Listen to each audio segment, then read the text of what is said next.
Hey, Let Us Reason. My name is Mike, and I appreciate all the interactions that you've been having with me over the past several videos that you've been making in answer to some of my questions. What I want to do in this video is just kind of give you some of my perspective as to how I view some of those scriptures that you have presented, because I think in your eyes you see these texts as just clearly establishing a two-class system where Christians rule in heaven over Christians on earth. So I can see the logic in that, and I can see why you believe that. But what I want to show you is that a lot of the texts you present and the interpretations of those texts especially present a lot of assumptions on your part. So what I'd like to do is just go by your video point by point and just point out some of those assumptions, as well as just where some of my disagreements are in your interpretations. So I hope this video finds you well, and we'll be able to interact some more. And thanks again. Kingdom of God. In Daniel chapter 7 verse 13 we read the Son of Man, or Jesus Christ, who is in heaven, is the ruler of the kingdom. In verse 27 we read that the holy ones also rule the kingdom with him in heaven. That's where he is. Well, I agree that Jesus is in heaven, but I don't agree with you when you say that Jesus stays in heaven.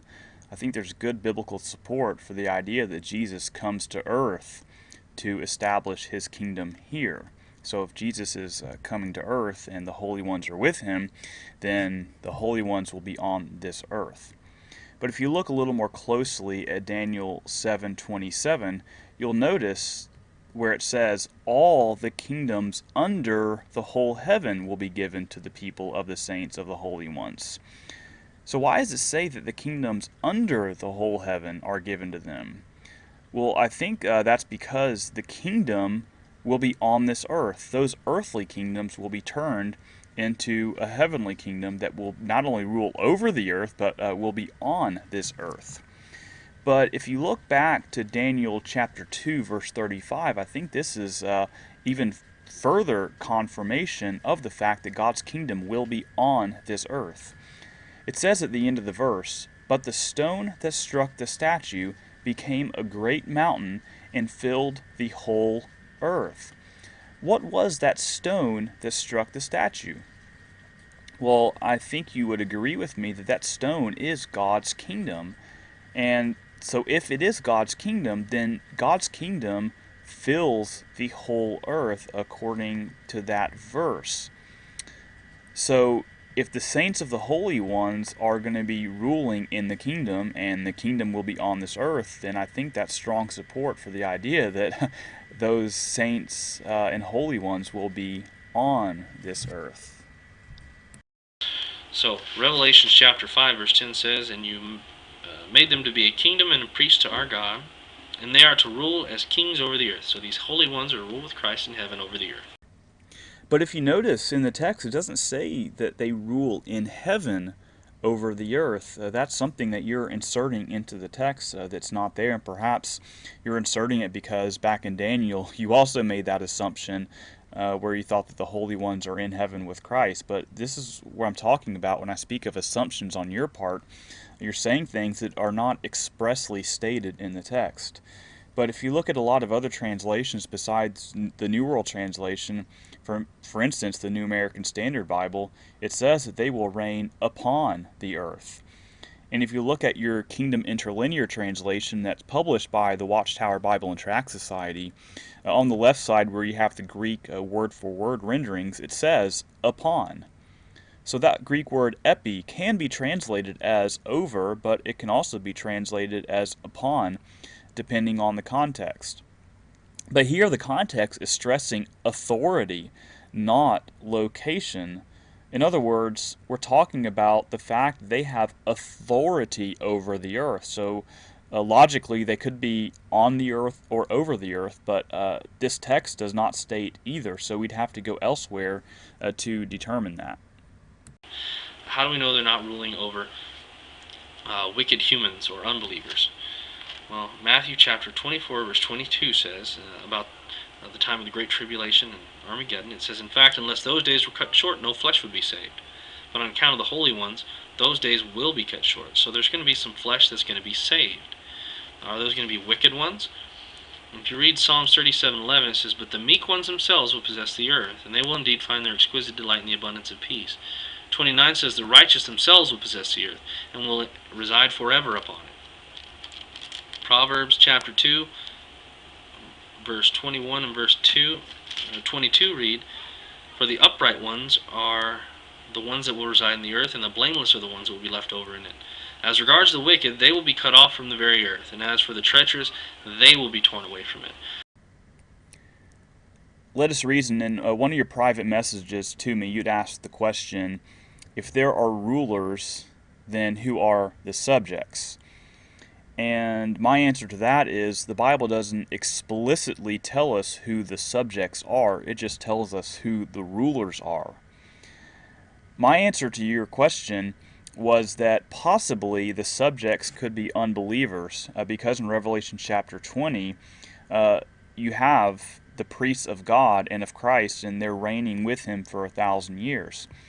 And we know that there will be unbelievers in the millennium because in verse 9 of chapter 20, it says that they came up on the broad plain of the earth and surrounded the camp of the saints and of the beloved city, and fire came down from heaven and devoured them.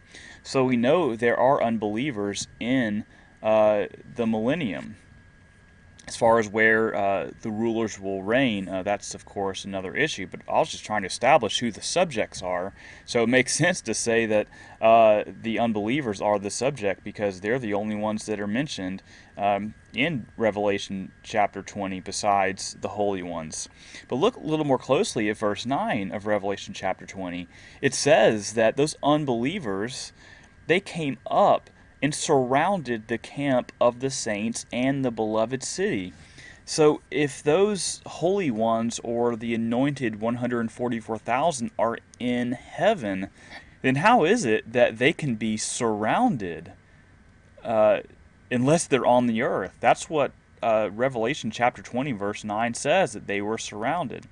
So I think that's good evidence right there to see the holy ones as a ruling with Christ on this earth. So the kingdom of the heavens have the heavenly bodies, the holy ones, ruling with Christ in heaven over the earth, and the ones on the earth are righteous.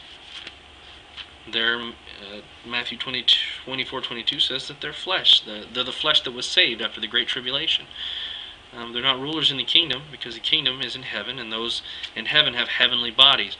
1 Corinthians chapter 15, the whole chapter describes heavenly bodies and earthly bodies. That there are different kinds of heavenly bodies, different kinds of earthly bodies, but all earthly bodies have flesh and blood.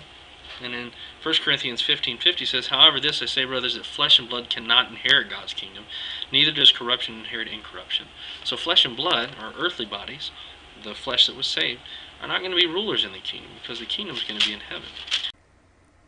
You mentioned 1 Corinthians chapter 15 where it speaks of heavenly bodies and earthly bodies, and you made some assumptions there that I can't agree with unless we go through 1 Corinthians chapter 15 verse by verse and see what it's trying to teach us there. But if we just go to verse 50 in 1 Corinthians chapter 15, we've got to read the rest of the verse to find out what flesh and blood means. I'll read the whole verse.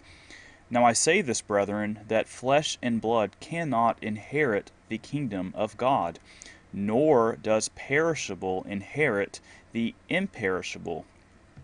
So when Paul's talking about earthly bodies, or flesh and blood, he's talking about that which is perishable. Of course, perishable bodies can't inherit the kingdom of God.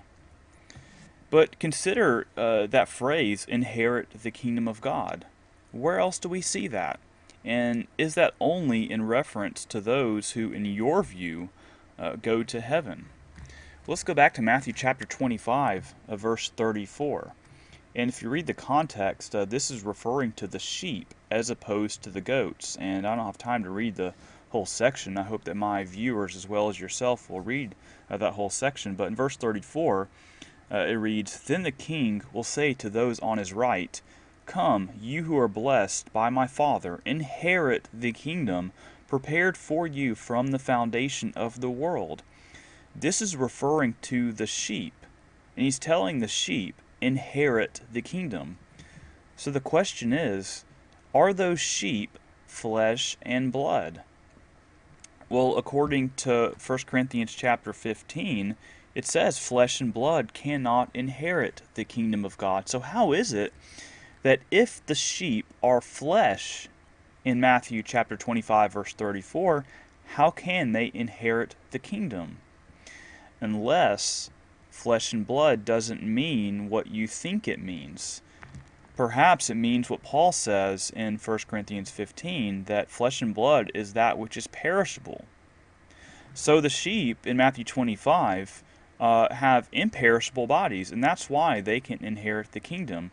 And in your view, from what I can tell, inheriting the kingdom means going to heaven. But of course, you don't believe that the sheep in Matthew chapter 25 are going to heaven. So I would be very curious to see how you reconcile this with your theology. Revelation chapter 20 explains this a little better in verse 6. See, the ones that go to heaven, the holy ones, take part in the first resurrection. Anyone that is resurrected in the first resurrection are the first fruits. They're bought from the earth, and they go to heaven, and they gain heavenly bodies. But what I'm not seeing in this text is anything about going to heaven. In fact, earlier in the video I brought up Revelation chapter 20 verse 9, where it seems to clearly indicate that these ones who reign with Christ live on this earth, because otherwise how can they be surrounded?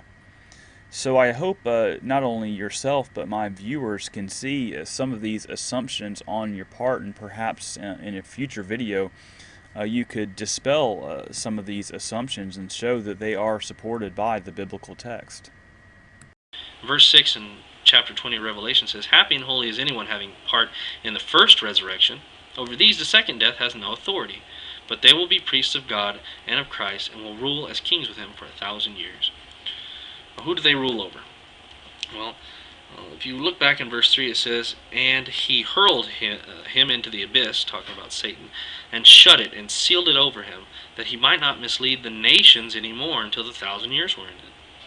So Satan is taken away from the earth and locked in the abyss for 1,000 years, so he can't mislead the nations, who is the flesh that's left on the earth. Now look at verse 7. "Now as soon as the 1,000 years have ended, Satan will be let loose out of his prison, and he will go out to mislead those nations in the four corners of the earth." Skip down a little bit, the latter part of the verse. "To gather them together for the war. The number of these is as the sand of the sea. They advance over the breadth of the earth and encircle the camp of the holy ones and the beloved city. But fire came down out of heaven and devoured them." So we see that the ones that are on the earth were left there. They were the ones that were saved. They were saved over from the Great Tribulation. The wicked ones were the ones that are destroyed in the Great Tribulation. And during the resurrection period, the righteous and the unrighteous will be raised on the earth in the second resurrection. But those of the first resurrection rule over those of the second resurrection, who are righteous and unrighteous, believers and unbelievers. So there are two groups. And it's very scriptural. So I really appreciate your comments and your questions, and I hope you have more. And this was mainly directed towards the Apologetic Front, was the name of the person who sent me the message. Thank you very much. This has been a pleasure, and I hope your comments continue and questions. Bye. From what I can gather from your explanation, you see the nations as the ones who are ruled over. Now the text doesn't explicitly tell us who these nations are, but we do know that these nations contain unbelievers, because in verse 8 it talks about the nations being deceived by Satan. But you still carry that assumption that those who are reigning with Christ are in heaven. But as I mentioned before, verse 9 seems to teach that they are on this earth ruling. So I'll still stand by my original answer to your question as to who the subjects are in the millennium, where I see them as unbelievers. but the text doesn't explicitly mention the word subjects or who the subjects are or who those who reign with Christ rule over. This is just something that we just have to come up with to the best of our knowledge in the Scriptures, and I'm open to different possibilities.